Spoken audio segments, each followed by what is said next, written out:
Well, for decades, the Democratic Party represented blue-collar America, lunch bucket America. Republicans hated to admit that, but it actually was true for an awful long time. It's not true anymore. They're all Trump voters now. So what happened? We sent correspondent Matt Finn to a tool factory in the Midwest to find out. Matt? Good evening, Tucker. Well, congratulations on the new show. It's exciting to be with you here on this first night. But here in the Midwest, Donald Trump won the majority of states in the presidential election, even capturing that crucial swing state of Ohio and turning solid blue states like Michigan and Wisconsin. And although he did not win the state we are standing in tonight, Illinois, one thing is clear. He received major support from blue-collar, white working-class voters. And we got to talk to some of those voters at this tool plant. Take a look. Klein Tools is a Chicago-based, American-owned and operated manufacturer that employs over 1,000 workers. From start to finish, Klein uses American steel to create hand tools that you could find at places like Home Depot. In the Democratic stronghold of Chicago, we caught up with some employees who tell us why they voted for President-elect Donald Trump and what their hopes are for the future. I voted for Donald Trump because I think we need change in the government, and he's, I think, a very good businessman. My concern is jobs. That's it. Job security. Make your family stable. As long as you got the job, you can support your family. The last 8 years, we saw every day business close the doors, business leave the United States, and that thing is very important for us. The hardworking Americans, he seems like he spoke directly to them. My hope is for him to elevate the middle class like me. I hope he can do what he promises he can do. Now, Tucker, this exact location has about 75 employees, and of course, they're not all fans of Donald Trump. Back to you in New York. Matt Finn, I really appreciate that. Thanks a lot. Heading outside into the wider world for us. Well, will Donald Trump continue to solidify the support of the middle class in the Midwest, the Southeast, and the rest of the country? Here to tell us is David Goodfriend. He's an attorney and a longtime Democratic strategist. He served in Bill Clinton's White House. David, it's great to see you. Thanks for having me on your inaugural show, Tucker. Oh, are you kidding? I knew exactly where to go for smart analysis that is fundamentally wrong, and I knew I'd get it from you. That's too much pressure. So here's my analysis. I mean, the macro analysis is the Democratic Party was for years the party of the middle. It was the party of the middle class, working people. True. They always bragged about it, and they were right. It's now, and the numbers bear this out, the party of the rich and well-educated, and the party of the poor. People are wholly dependent upon government.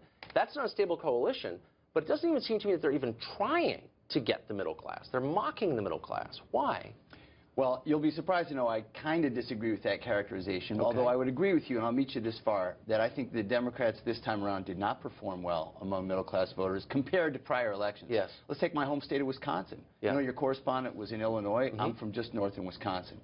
Wisconsin voted for Obama twice. Yeah. And this time around went for Trump. And I think if you look at the map and what happened there, an awful lot of Obama voters switched to Donald Trump. And I would argue they did it for the exact same reason both times.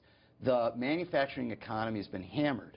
The GM plant in Paul Ryan's district, not far from where I went to college, has been shut down after being open for 100 years. And Wisconsin has not recovered as well as other states have. Even neighboring Minnesota has done better. I think when that kind of economic insecurity is being felt by people, they just want something different than the status quo, and they'll do anything to get it. My fear, if I can just say this, Tucker, I would give props to Donald Trump if he pulls this off and helps manufacturing come back to my home state. I would give him credit for it. My fear is that if right now you look at the people who are lining up in his administration, a Goldman Sachs banker to be in charge of Treasury, I mean, that's not exactly what those Wisconsin voters were talking about. Okay, but let's be honest. No one at Goldman Sachs gave money to Donald Trump, virtually. Everybody at the big investment banks, everybody at the hedge funds, everybody in tech world, and this is demonstrable, you can prove it, gave money to Hillary Clinton. No lobbyists gave money to Trump. Like, honestly, all the people who've gotten rich in the last 10 years gave money to Hillary Clinton, not Trump. So that tells you something. But here, I want to go very quickly to the West Virginia numbers. Okay. You worked for Bill Clinton. He runs in 1996 for re-election. He gets 51% of the vote in West Virginia. Now, he's like kind of an elite liberal, but he got 51%. Well, he's in Arkansas, a good old boy, too. Okay, but he had already been president for 4 years, and he was raising all this money from Hollywood. His wife gets basically half that. 26 points. Maybe it has something to do with the fact that Democrats don't talk about middle-class economic issues anymore. They talk about global warming or esoteric social issues like who should use what bathroom. These are not issues that the average person making 40 grand a year cares at all about, because why would he? Well, I would beg to differ in that both Elizabeth Warren and Bernie Sanders talk about pocketbook issues. They do. You're right. You're exactly right. Enormous support from the Democrats. And by the way, we have to be clear here. Bernie Sanders almost won the nomination. I mean, I was a Hillary Clinton person. He came pretty darn close. Then why not nominate someone who actually talks about issues that voters care about, not just rich Hollywood liberals care about? I happen to think, first of all, Hillary talked about an economy that grows to middle out, but let's not talk about Hillary. She's not going to be a candidate anymore. I would venture to guess, and you're seeing this play out in the Democratic Party right now, you're going to see a struggle in the Democratic Party for going back to exactly those lunch bucket issues you talked about. And I think you're going to see that the Democrats that rise up, that actually take charge of the party, that become the nominee, are going to be meeting Donald Trump toe-to-toe on those voters. Here's what Donald Trump could do to throw them off. Start with an infrastructure package. Start with jobs in manufacturing in places like Wisconsin. If he comes through on those promises, it's going to be tough to beat him. But if he doesn't, look, I'm not shilling for Trump, but you know exactly the truth, which is Trump wants an infrastructure, and not just because the wall. Absolutely.